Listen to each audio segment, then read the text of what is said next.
du directeur général du basket, Marc Sténakos, décédé dimanche dernier à l'âge de 43 ans.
Sur le score de 0-0 contre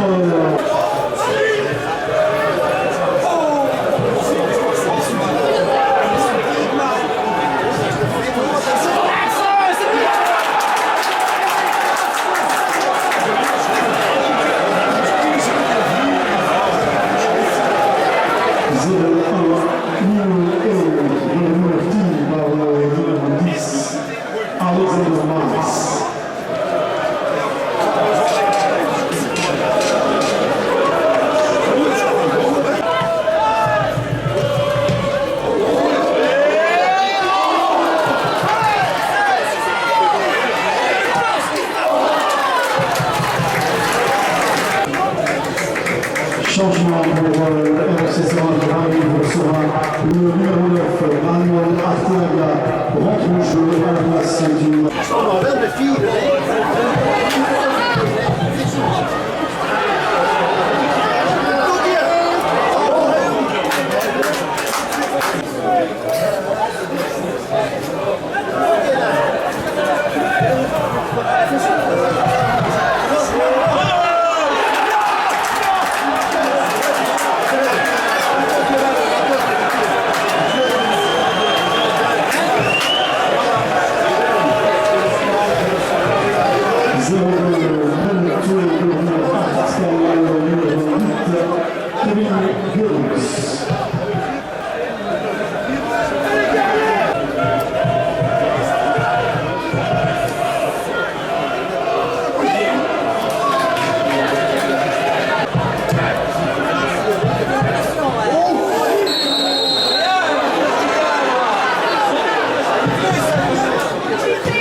Fin de la rencontre sur le score de 0-3.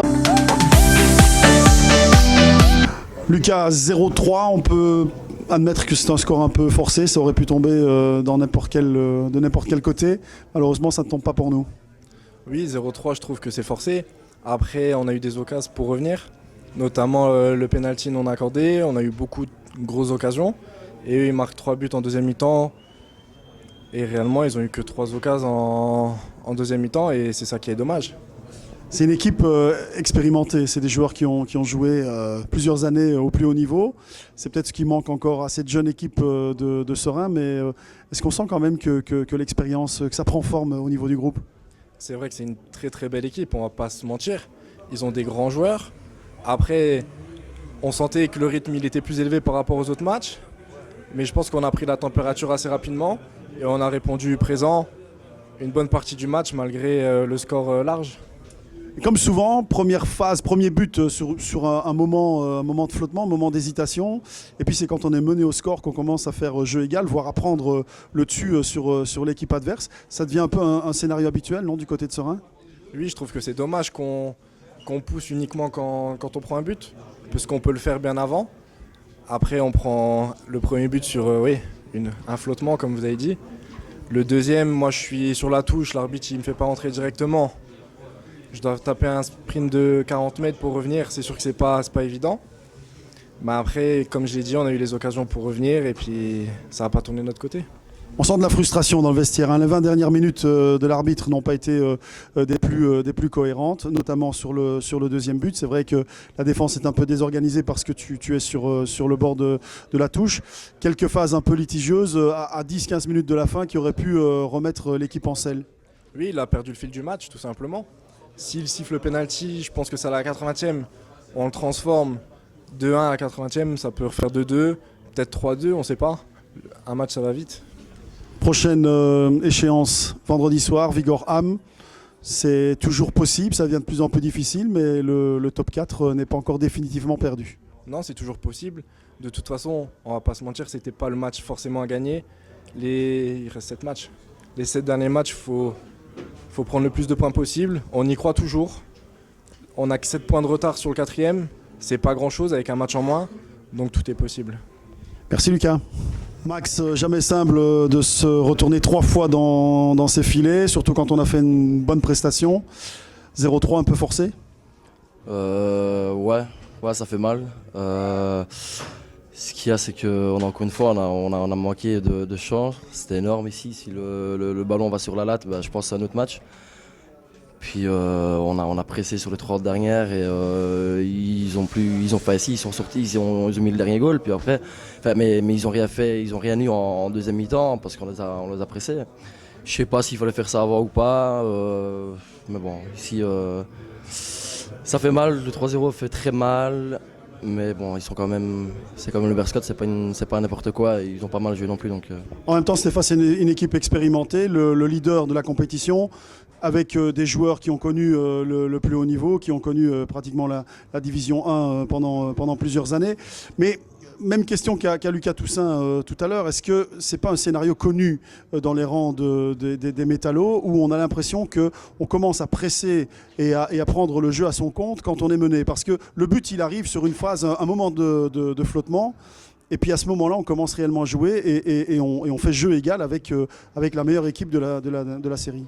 Tout à fait, et je me répète à chaque interview et je sais pas pourquoi. Encore une fois, ici, on réagit à chaque fois qu'on prend un but, alors qu'on avait les armes pour presser bien avant. Mais bon, ici en première mi-temps, on avait le vent et la descente contre nous, donc on a un petit peu tempéré. En deuxième mi-temps, on a poussé un peu plus. Mais c'est vrai qu'on a encore plus réagi quand on a pris le goal, quoi. Le championnat n'est pas terminé, il reste 6 matchs avec le match de rattrapage de Sprimont. Vendredi à domicile contre le Vigor Hamm.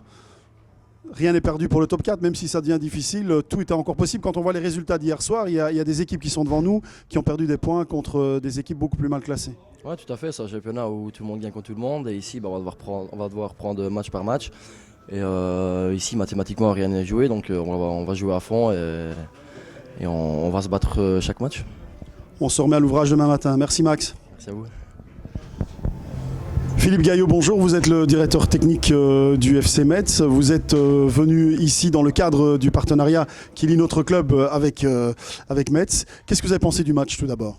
Alors c'est vrai que c'est un match où on était face à un adversaire qui est constitué de joueurs de haut niveau. On a vu d'emblée que l'équipe était consistante. On a vu leur parcours en championnat et c'était pas simple. Malgré tout, je pense qu'on a fait une première mi-temps où on a réussi à tenir face aux assauts adverses. On a eu une ou deux opportunités qui auraient pu nous permettre d'ouvrir le score ou de marquer.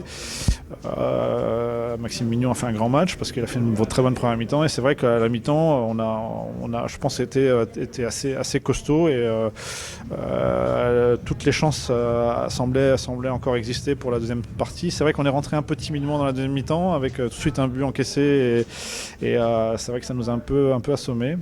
Par la suite, on a essayé de revenir. On avait un petit peu d'énergie, un peu plus d'énergie, mais le deuxième but nous a fait vraiment mal. Ensuite, le jeu était un petit peu plus décousu des deux côtés, avec des attaques et des contre-attaques alternées jusqu'en fin de match, où malheureusement nos opportunités, qui ont été quand même suffisamment nombreuses pour qu'on puisse revenir, n'ont pas pu être concrétisées, et où eux, avec un peu plus de maîtrise, ont réussi à inscrire un troisième but en fin de match.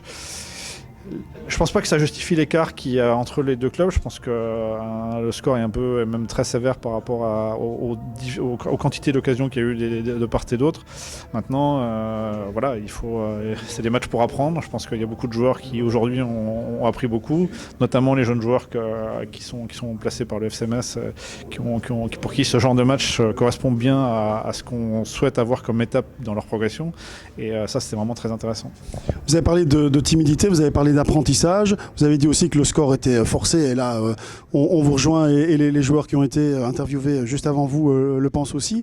Mais je reviens sur un scénario qui est assez connu au niveau de Serein, c'est qu'on commence à jouer et à prendre le match à notre compte et quelque part à être supérieur à l'adversaire à partir du moment où on est mené au score. Est-ce que ça fait partie de l'expérience justement que l'équipe doit engranger ? Alors c'est aussi souvent une équipe qui ouvre le score a tendance à un peu contrôler le match et forcément il y a plus de possibilités d'attaquer. Et alors c'est vrai que c'est souvent un phénomène naturel qui se fait, et quand le Beerschot a mené 2-0, forcément ils ont tendance à reculer et forcément on a plus le ballon et on se dit tiens maintenant on attaque, mais c'est plus un phénomène de vase communicant qui engendre ce genre de situation. Maintenant on a été généreux, je pense, à pas mal de moments du match où on a mis des poussées, des vagues qui auraient pu aboutir parce qu'on a eu vraiment des situations intéressantes. Après, il faut soit avoir un peu plus d'adresse, un peu plus de qualité à la finition, soit un peu plus de réussite parce que la frappe qui part sur la barre, elle tombe dans le but, il n'y a pas une grosse différence. Ensuite, quand elle revient dans les pieds de je sais plus qui refrappe derrière, elle passe pas très loin. Donc ces situations-là, bon, ça demande un peu plus de maîtrise, mais en même temps un peu de réussite. Et sur ces matchs-là, pour exister et continuer à pouvoir exister dans le match, il faut un peu de réussite qu'on n'a pas eu aujourd'hui. Bon, c'est pas faute d'avoir essayé et d'avoir été généreux. Après, forcément, il y a un écart qui se voit et qui justifie l'écart de parcours dans la saison. On va pas réinventer sur un match l'écart entre les deux clubs, mais il y a eu dans le match 4-5 périodes qui auraient pu nous permettre d'exister. Philippe, un point sur le partenariat qui lie nos deux clubs, peut-être un premier débriefing sur ce qui a déjà été réalisé, et puis ce que vous pouvez dire, dévoiler en tout cas sur les perspectives d'avenir. On a eu une première saison qui était très intéressante parce qu'on a Thomas Didion qui est venu et qui a fait une saison excellente et très intéressante pour nous, qui est revenu très fort et qui lui a permis de jouer en Ligue 2 tout de suite et de jouer en Ligue 1 derrière. Donc ça, pour nous, c'est déjà une grosse réussite parce que c'était un très très bel exemple de ce qu'on souhaitait faire dès le début. On a eu Mathieu Hudol qui est revenu aussi un peu aguerri et qui, même s'il était dans une saison qui a été un petit peu plus compliquée à gérer, est revenu aussi aguerri par des matchs de haut niveau. On a maintenant Lucas Toussaint qui est en progrès. Là aujourd'hui, j'ai pu constater que voilà, il est en phase de progression. Et ça, c'est quand même le fondement de notre collaboration, c'est d'avoir des joueurs qui ont un temps de jeu dans un club où ils sont titulaires d'une équipe qui est en recherche d'une accession, avec beaucoup de responsabilités, avec ils jouent titulaires dans leur équipe Fagnon, ce qui est différent de ce qu'ils vivent chez nous quand ils jouent en équipe réserve, ce qui n'est jamais la même approche. Il y a une pression supplémentaire qui est intéressante pour eux et qui les fait avancer. Donc ça fonctionne très bien. On sent aussi que cette année, il y a eu une petite réorganisation qui fait que les choses sont plus posées, les conditions de travail, d'entraînement sont nettement meilleures, les vestiaires, le stade. Il y a eu des améliorations à tous les niveaux, ce qui fait que nos joueurs, quand ils arrivent, ils sont dans des conditions qui correspondent bien à ce qu'on attend pour leur progression. Donc voilà, les bases sont là, il y a des tas de choses qui fonctionnent très bien. À nous maintenant de rendre encore les choses plus efficaces, de trouver le moyen de les faire progresser, d'accéder à cette deuxième division qui nous permettra encore d'avoir un étage supplémentaire pour faire progresser nos joueurs. Donc voilà, c'est tout le travail qui nous reste, mais il y a un gros travail qui a déjà été effectué et qui est vraiment très intéressant et qui est cohérent avec ce qu'on avait comme idée au départ. Merci Philippe Gaillot. Merci.